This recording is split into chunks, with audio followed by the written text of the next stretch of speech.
Praise the lord. మన ప్రభువును మన రక్షకుడైన యేసుక్రీస్తు వారి శక్తి కలిగిన నామంలో మీ అందరికీ మా హృదయపూర్వక వందనములు.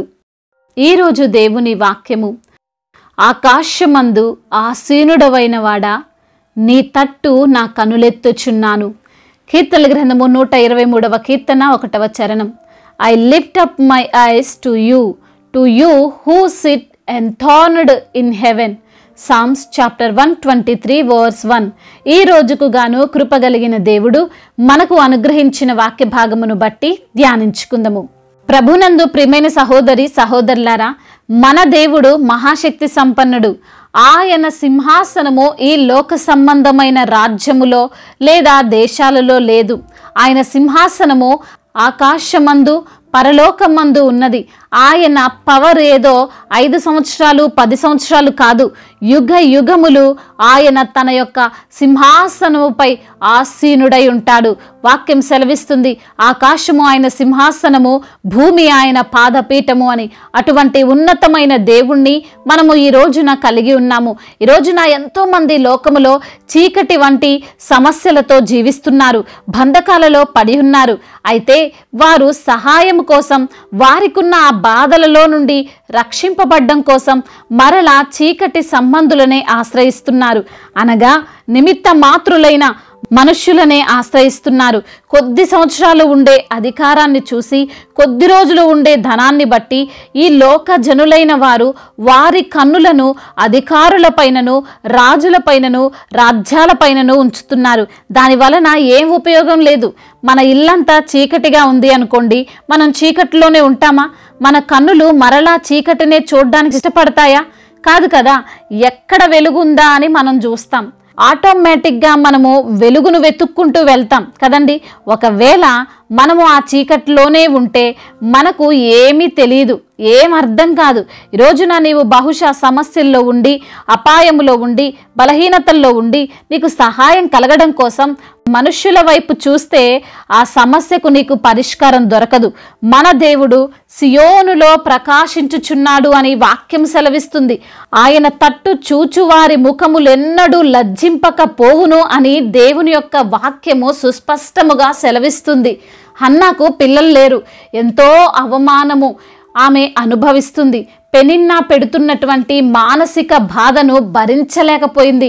కావలసిన ధనమున్నా సరే ఆమెకు హృదయములో సంతోషము లేదు, నెమ్మది లేదు.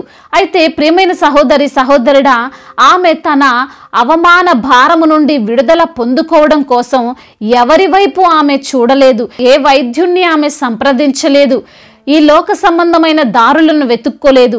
ఎవరినైనా దత్తత తీసుకుందాము అనే ఆలోచన ఆమెలో రాలేదు. ఆమెకు వచ్చిన మొదటి ఆలోచన దేవుడే. ఆమె దేవుని వైపు, ఆకాశమందు ఆసీనుడైన సర్వశక్తి గల దేవుని వైపు ఆమె తన కన్నులెత్తినది.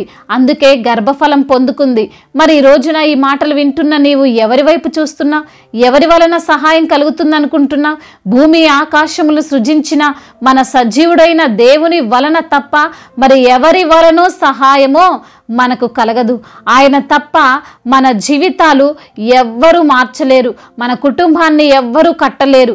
భక్తుడు అంటున్నాడు, దాసుని కన్నులు తమ యజమాని చేతి తట్టును, దాసి కన్నులు తన యజమానురాలి చేతి తట్టును చూచునట్లు మన దేవుడైన యెహోవా మనలను కరుణించు వరకు మన కన్నులు ఆయన తట్టు చూచుచున్నవి అని. అవునండి, మనము ఆయన బిడ్డలము.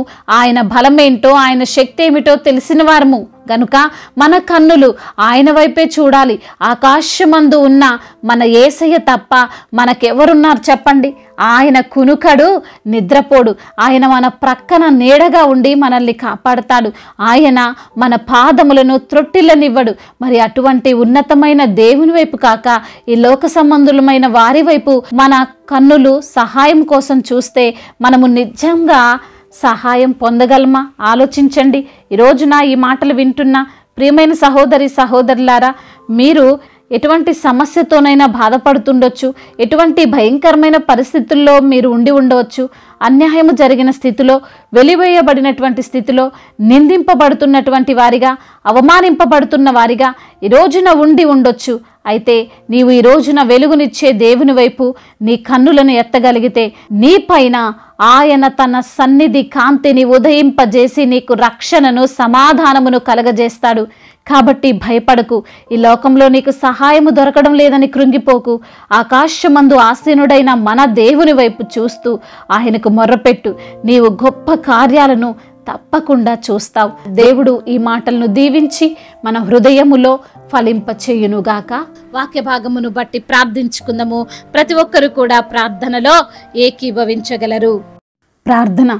మహాశక్తి సంపన్నుడా, మహోన్నతుడా, కృపా కనికరములు కలిగిన దేవా, జీవము కలిగిన మా తండ్రి, మీ యొక్క ఘనమైన ప్రశస్తమైన నామమును బట్టి మీకు కోట్లాది కోట్ల స్తుతులు స్తోత్రములు తండ్రి. భూమి ఆకాశములను సృజించిన దేవుడవైన నీ వలన తప్ప మాకు సహాయము కలగదని వాక్యము ద్వారా మీరు మాతో మాట్లాడారు ప్రభువ. అవును నా తండ్రి, మీరు తప్ప మమ్మల్ని ఎవరు మార్చలేరు ప్రభా. మీరు తప్ప మా కుటుంబాన్ని ఎవరు కట్టలేరు తండ్రి. మీరు తప్ప ఎవరు మాకు సహాయము చేయరయ్యా. అవును తండ్రి, నీ వైపు చూస్తున్న వారి ముఖములు ఎన్నడూ లజ్జింపకపోవునంటున్న దేవా, మీకు స్తోత్రములు తండ్రి. హన్నా ఏ విధంగా అయితే ప్రభువా తనకు ఎటువంటి అవసరత కలిగి ఉందో అవసరతను మీకు మొరపెట్టి తీర్చుకోగలిగింది నా తండ్రి.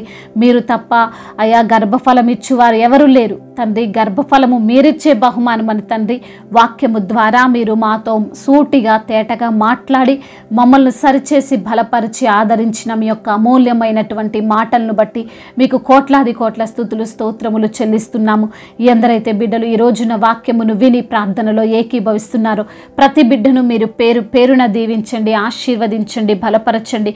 మీ యొక్క కృప చేత అయా జ్ఞాపకము చేసుకోనండి. మొర్రపెట్టుమని నేను విడిపించదని అంటున్నావు తండ్రి. మీరే సహాయము దయచేయండి.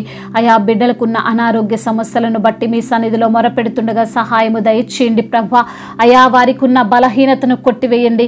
వారికి ఉన్న అనారోగ్య సమస్యలను తీసివేయండి. ఎటువంటి అపవాది క్రియలు వారిపైన తండ్రి ఏలుబడి చేస్తున్న యేసు నామములో అపవాదిని గద్దించమని వేడుకుంటున్నాం తండ్రి.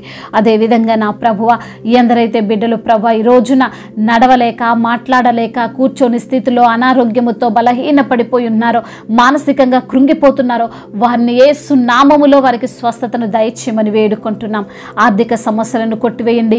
రుణ భారాల నుండి విడుదల దయచేయండి. అయా అప్పులను చూసి భయపడక అయా మరి తండ్రి వాటిని బట్టి ప్రార్థించి విడుదల పొందుకునే కృప బిడ్డలకు దయచేయమని వేడుకుంటున్నాం తండ్రి. అదేవిధంగా చిన్న బిడ్డలను కాచి కాపాడండి. యవన బిడ్డలకు మీరు తోడుగా ఉండండి. యవన వయసులో ప్రభువా మరి తండ్రి గేమ్స్కి ఎడిక్ట్ అయిపోయి అదేవిధంగా త్రాగుడికి ఎడిక్ట్ అయిపోయి ప్రభా బిడ్డలు వారి యొక్క జీవితాలను పతనం చేసుకుంటుండగా ప్రభా అయా వారిలో ఉన్నటువంటి అపవాది క్రియలను లయపరచండి ప్రభా. ఆ యొక్క వ్యసనాల నుండి బిడ్డలకు విడుదల దయచేయండి. తల్లి మాటకు తండ్రి మాటకు విధేయత చూపే బిడ్డలుగా ప్రతి యవ్వన బిడ్డను మీరే కాచి కాపాడండి ప్రభువా. అదేవిధంగా అయా వృద్ధాప్యంలో ఉన్న వారిని తండ్రి ఆదరించండి, బలపరచండి. మానసికంగా వారు కృంగిపోతుండగా వారిని లేవనెత్తండి ప్రభా. ముదిమి వచ్చు వరకు నిన్ను ఎత్తుకొని వాడను నేనే అన్నారు ప్రభా. అట్టి వాగ్దానము చేత వారిని బలపరచమని బ్రతిమిలాడుకుంటున్నాం తండ్రి. గర్భఫలము లేని బిడ్డల నిమిత్తం ప్రార్థిస్తున్నాము అయా. ఎన్నో హాస్పిటల్ తిరిగినప్పటికీ వారికి తండ్రి గర్భఫలము లేక బాధపడుతున్న ప్రతి బిడ్డను మీరు జ్ఞాపకం చేసుకోమని వేడుకుంటున్నాం. అదేవిధంగా ఇతర దేశాల్లో ఉంటున్న ప్రతి బిడ్డ నిమిత్తము, ఇతర రాష్ట్రాల్లో ఉంటున్న ప్రతి బిడ్డల నిమిత్తము, మా యొక్క భారతదేశము నిమిత్తము ప్రార్థిస్తున్నాము తండ్రి. అయా మీరే తండ్రి మా భారతదేశమును ఇతర దేశాలను కూడా దీవించి ఆశీర్వదించమని వేడుకుంటున్నాం. దైవజనులందరికీ మీరు తోడుగా ఉండండి అయా. దైవజనులు వెళ్ళే మార్గమునంతటిని సరళము చేయండి అయా. మీరే వారికి ఉన్న ప్రతి అవసరత అక్కర్ను తీర్చమని, సంఘాలను విస్తరింపచేయమని, సంఘానికి మీరే శిరస్సై ఉండమని బ్రతిమిలాడుకుంటున్నామయ్యా. ఇంకా తండ్రి అయా ఎందరైతే బిడ్డలు ప్రభా మరి ఈ రోజున ఈ చెప్పుకోలేనటువంటి బాధతో ఉన్న ఆ బాధలన్నిటినీ తీసివేసి ప్రభా మీరే సమాధాన స్థితి ప్రతి బిడ్డకు మీరు అనుగ్రహించమని, కుటుంబ సమస్యలన్నిటి నుంచి విడుదల దయచేయమని బ్రతిమిలాడుకుంటూ తండ్రి ఇంతవరకు చేసిన ప్రార్థన అంతటిని మీ పాద సన్నిధిన చేర్చుకోమని, మానాథుడు సర్వశక్తిమంతుడు సర్వాధికారి అయిన నజరేయుడైన యేసుక్రీస్తు వారి శక్తి కలిగిన నామంలో ఈ ప్రార్థనను అడిగి వేడుకొని పొందుకొని ఉన్నాము మా ప్రియ పరలోకపు తండ్రి. ఆమేన్. ఈరోజు పెళ్లి రోజు మరియు పుట్టినరోజు జరుపుకున్న వారందరినీ దేవుడు దీవించి సకల మేలులతో, సకల ఆశీర్వాదములతో, కృపాక్షేమములతో, శాంతి సమాధానముతో దేవుడు మిమ్మల్ని నింపునుగాక. మీ యొక్క ప్రార్థన అవసరతలను మాకు తెలియజేయగలరు. మీ కొరకు మేము తప్పక ప్రార్థిస్తాము. మొదటిసారిగా మన యొక్క ఆదరణ వాక్యం చూస్తున్నట్లయితే తప్పకుండా సబ్స్క్రైబ్ చేసుకోగలరు. ఈ వాక్యం మీకు ఆశీర్వాదకరముగా ఉండినట్లయితే అనేకులకు కూడా ఈ వాక్యాన్ని పంపి మీరు కూడా దేవుని యొక్క రాజ్య సువార్తలో పాలిభాగస్తులు కావాలని దేవుని పేరిట మనవి చేసుకుంటున్నాను. God bless you all. దేవుడు మిమ్మల్ని దీవించి బలపరిచి స్థిరపరచునుగాక.